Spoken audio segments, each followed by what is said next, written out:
Hello students, welcome again in political science class, and this is video specially for your test on Monday. तो look at these questions, these type questions were coming in your test. यानी इस प्रकार के question जो है बेटा आपके पूछे जा सकते हैं। सबसे पहले तो एक बात मैं आपको बता दूं, भारतीय संविधान जो है, संविधान सभा का जो हम कहेंगे कि जो इसमें ड्राफ्टिंग कमेटी जो बनी थी, उसके जो चेयरमैन जो थे बेटा वो तो थे डॉक्टर भीमराव अंबेडकर, और जो कॉन्स्टिट्यूशन असेंबली जो थी संविधान सभा, उसके जो सभापति जो थे वो थे डॉक्टर राजेंद्र प्रसाद। तो संविधान सभा जो थी हमारे पास, उसकी जो पहली मीटिंग हुई थी वो 9 दिसंबर 1946 को, ये मैंने आपको बता दिया था, यहाँ तक मैंने आपको कंप्लीट करा दिया था। आज़ादी के बाद हमारी जो संविधान सभा का प्रारूप बदल गया था, और उसके जो टोटल सदस्य जो थे वो 299 थे, वो कम हो गए थे। बंगाल और पंजाब दो राज्य थे जिनका बंटवारा हो गया था, यहाँ तक मैंने आपको कर दिया था। और अब मैं आपको लेके चलता हूँ आगे, जिसमें हम जानेंगे कि ब्रिटिश कॉन्स्टिट्यूशन से हमने क्या लिया, FPTP सिस्टम हमने लिया, अमेरिका से फंडामेंटल राइट्स लिए, ब्रिटेन से पार्लियामेंट सिस्टम हमने लिया, अमेरिका से लिया हमने power of judiciary review, rule of law हमने ब्रिटेन से लिया, और इंडिपेंडेंट ऑफ जुडिशरी हमने लिया अमेरिका से। चैप्टर नंबर 2 हमारे पास आता है, टॉपिक हमारे पास है इंपॉर्टेंस ऑफ राइट्स, यानी अधिकारों का महत्व। इसमें विशेष तौर पर मैं आपको बता दूं, फंडामेंटल राइट्स के बारे में बताया गया है। फंडामेंटल राइट्स मैं आपको यह बता दूं, फंडामेंटल राइट्स ये देखिए संविधान के भाग नंबर 3 में है। फंडामेंटल राइट्स जो है संविधान के भाग नंबर 3 में है, और जिनको मौलिक अधिकारों का नाम दिया है।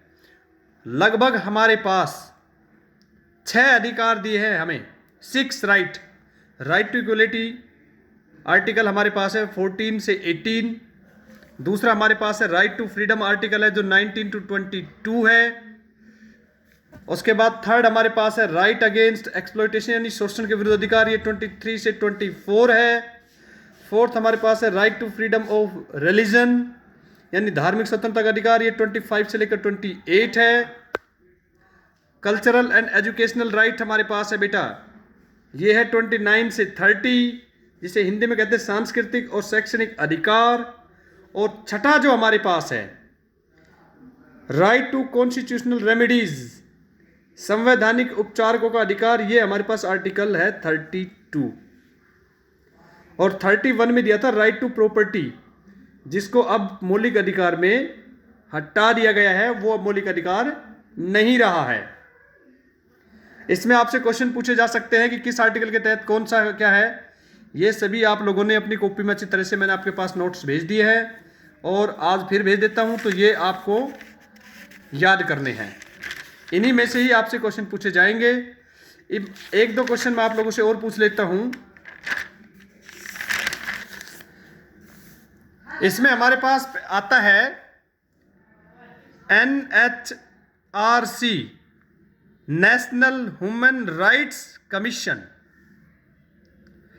यानी मानव अधिकार आयोग, जिसका गठन 1993 को हुआ।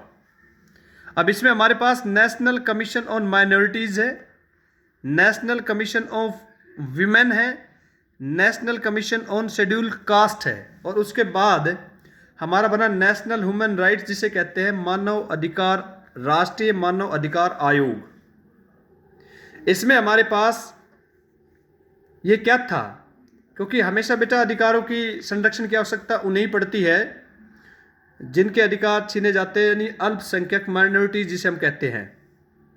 तो यहाँ पर हमारे पास कुछ जो गरीब लोग होते हैं, जो अनपढ़ होते हैं, जो सोसाइटी के अंदर जो हमेशा जिनका दमन होता है, उनके लिए तो हमारे पास आता है the people union for civil liberties. इसका मीनिंग हमारे पास है PUCL, the people union for civil liberties, PUCL। दूसरा हमारे पास है PUDR, the people union for democratic rights, ध्यान रहे। और इनके बाद हमारे पास the government has established in 1993 NHRC, NHRC, national human right commission. National human right commission में कौन कौन कैसे बनता है हमारे पास, ये आपने देखना है। ए former chief justice of supreme court, एक चीफ जस्टिस सुप्रीम कोर्ट का जो रह चुका है एक, तो उसमें वो शामिल होता है। ए फॉर्मर जज ऑफ SC, कोई भी जज उसके साथ चलेगा। ए former chief justice of A high court, high court का चीफ जस्टिस होगा। 2 other members who have knowledge and practical experience in matter relating to human rights। ये कुल मिला के ये हमारे ह्यूमन राइट्स के होते हैं। ह्यूमन राइट्स के बारे में एक चीज़ मैं आपको बता दूं, ह्यूमन राइट्स जो बेटा किसी भी चीज़ में आके दोबारा उसमें हस्तक्षेप कर सकता है। लगभग इसके पास साल में हज़ारों एप्लीकेशन जाती है। मोस्टली एप्लीकेशन जाती है या तो कस्टडी के अंदर हत्या हो जाए या रेप हो जाए। ये कोई फैसला तो नहीं सुना सकता, लेकिन ये एडवाइस दे सकता है। ये हमारा ह्यूमन राइट्स का काम है। उसके बाद हमारे राजनीतिक निर्देशक सिद्धांत आते हैं और इनके तहत हमारे पास फंडामेंटल ड्यूटीज़ आती है, यानी मौलिक अधिकार जब हमारे संविधान ने हमें दिए तो हमारे मौलिक कर्तव्य भी है।